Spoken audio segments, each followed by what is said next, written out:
Hello, আসসালামু আলাইকুম guys, আপনারা সবাই কেমন আছেন? আজ কোথায় গেলাম ভিডিওটা দেখি, থাম্বনেল দেখেই বুঝতে পারবেন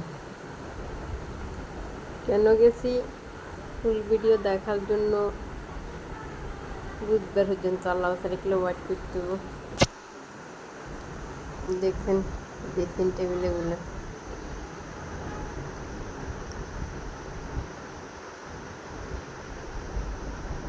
দেখুন কার কার পছন্দ কমেন্ট বক্সে জানাবেন।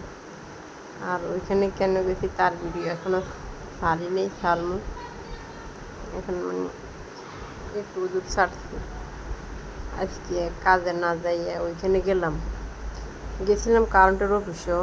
ওইখানে ওরা বিল উল্টা পাল্টা লিখে নিচ্ছে, মানে বিল ভিতরে যাইয়া এখানে বিল আইসে একটা, লিখছে একটা 500 টাকা ডিফারেন্স বেশি লিখছে। ওইখানে গেছি, এই কারণে ওইখানে একটু